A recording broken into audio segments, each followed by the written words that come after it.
আসসালামু আলাইকুম, welcome back another epic video. আজকের ভিডিওতে আমরা দেখব নতুন পিসি ডাউনলোড করার পরে আমাদের সবচেয়ে প্রয়োজনীয় সফটওয়্যারগুলো কিভাবে ডাউনলোড করব। আমরা যখন একটি পিসি বা ল্যাপটপ পারচেস করি তখন অ্যাট ফার্স্টে আমাদের যে বিড়ম্বনায় পড়তে হয় তা হলো আমাদের প্রয়োজনীয় বেসিক যে সফটওয়্যারগুলো রয়েছে সেগুলো আমরা ইনস্টল করতে পারি না। আজকের ভিডিওতে আমরা সেটাই দেখব যে কোত্থেকে এবং কিভাবে আমরা বেসিক সফটওয়্যারগুলো ইনস্টল করতে পারি। তো প্রথমে মাইক্রোসফট এজ যে সফটওয়্যারটা রয়েছে এই সফটওয়্যারে চলে আসতে হবে। তো আমাদের মনে রাখতে হবে মাইক্রোসফট এজ ডিফল্টভাবে কিন্তু আমাদের এখানে দেওয়া থাকবে। এই যে মাইক্রোসফট এজ ডিফল্টভাবে এটা থাকবেই। তো এখানে চলে আসার পরে আমাদের এখানে লিখতে হবে NINITE। এখানে ক্লিক করে সার্চে ক্লিক করতে হবে। এরপরে আমাদের ফার্স্টে যে ওয়েবসাইট এই ওয়েবসাইট নাইটভি, এই ওয়েবসাইটে প্রবেশ করতে হবে। এরপরে আমি এটাকে একটু জুম আউট করে দিচ্ছি যাতে আমাদের বুঝতে সুবিধা হয়। এরপরে আমরা একটু স্ক্রল ডাউন করে নিচে আসব। এখন এখানে দেখো, এখানে আমাদের প্রয়োজনীয় প্রত্যেকটি বেসিক সফটওয়্যার এখানে রয়েছে। যেমন এখানে গুগল ক্রোম, এখানে ওয়েব ব্রাউজার যতগুলো রয়েছে জনপ্রিয়, Chrome, Opera, Firefox, Edge, Brave, এগুলো সব কিন্তু এখানে রয়েছে। এরপরে মেসেজিংয়ের জন্য এই যে জুম, ডিসকর্ড, এগুলো প্রত্যেকটাই কিন্তু এখানে রয়েছে। এছাড়াও মিডিয়া দেখার জন্য আমাদের আইটিউনস, বিএলসি প্লেয়ার যেটা রয়েছে, স্পটিফাই, এরপরে অডাসিটি, মানে প্রত্যেকটা এগুলো কিন্তু মিডিয়ার জন্য রয়েছে, তোমরা দেখতে পারো। তো আমাদের ফার্স্টেই যেই সফটওয়্যারগুলো প্রয়োজন হয় সেগুলো হলো একটা ব্রাউজার, ডিফল্ট একটা ব্রাউজার। অনেকেই ম্যাক্সিমাম যারা পিসি ইউজার রয়েছে তারা অনেকেই কিন্তু ক্রোমটাকেই ডিফল্ট ব্রাউজার হিসাবে বেঁচে থাকো। তো আমি ফার্স্টে ক্রোমটা সিলেক্ট করে দিলাম। এরপরে আমাদের লাগে একটি মেসেজিং সফটওয়্যার যেটার জন্য আমরা জুম ইউজ করি ম্যাক্সিমাম পিপল।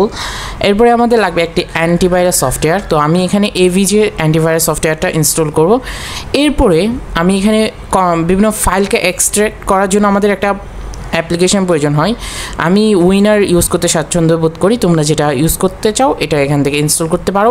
এরপরে মিডিয়া টিউনের জন্য আমাদের এখান থেকে যে কোনো সফটওয়্যারটা আমরা ইনস্টল করতে পারি। তো আমি স্পটিফাই এবং বিএলসি প্লেয়ার যেটা, এই দুইটা ইনস্টল করে নিলাম, সিলেক্ট করে নিলাম। এরপরে আমাদের আরও এখানে কিছু সফটওয়্যার প্রয়োজন হয়, এগুলো তোমরা দেখতে পারো। আর এখানে কিন্তু অনেকগুলো ডিফল্টলি ডেভেলপার টুলসের যে সফটওয়্যারগুলো রয়েছে। সো এগুলো প্রত্যেকটা যেগুলো প্রয়োজন সেগুলো সিলেক্ট করে আমরা আবারও নিচে স্ক্রল ডাউন করব। এরপরে দেখতে পাচ্ছ এখানে একটা লেখা আছে গেট ইউনাইটি। তো এখানে আমাদের প্রেস করতে হবে। প্রেস করার সঙ্গে সঙ্গে কিন্তু কিছুক্ষণ লোড হবে এবং আমাদের এই পুরো সফটওয়্যার যেগুলো আমরা সিলেক্ট করেছিলাম এগুলো একটি প্যাকেজ আকারে সিলেক্ট হয়ে এখানে আমাদের এই যে একটা ইনস্টলেশনের পদ্ধতি চলে আসবে। তো আমরা ফাইলে গিয়ে এটা দেখে নেব। সো আমাদের দেখতেই পাচ্ছ এখানে এই যে আমাদের এখানে কিন্তু একটা অ্যাপিকের মতো চলে এসেছে এখানে। তো আমরা এটাকে প্রেস করে এখানে সিলেক্ট করব। এই দেখো এখানে প্রিপেয়ারিং সেটআপ। তো এইটা যেটা এটা কিন্তু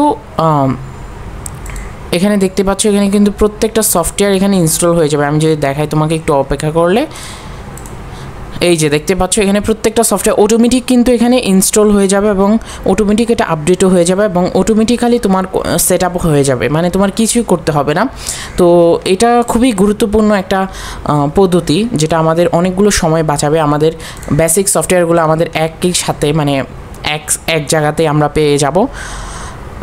তো দেখতে পাচ্ছ এখানে ইনস্টল হয়ে যাবে। তো এরকম প্রত্যেকটা এখানে ইনস্টল হয়ে যাবে এবং তোমরা এখান থেকে ইউজ করতে পারবে। আমি যদি ব্যাকে গিয়ে দেখাই,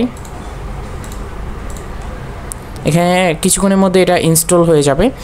তো এই ছিল আজকের ভিডিও। আশা করছি আজকের ভিডিওটি খুবই ভালো লেগেছে এবং যদি ভালো লেগে থাকে অবশ্যই সাবস্ক্রাইব করতে ভুলবে না এবং চ্যানেলে যদি নতুন হয়ে থাকো তাহলে প্লিজ এই ভিডিওতে একটি লাইক দিবে এবং চ্যানেলটি ভিজিট করে আসবে। ধন্যবাদ সবাইকে। আসসালামু আলাইকুম ওয়া রাহমাতুল্লাহি ওয়া বারাকাতুহু।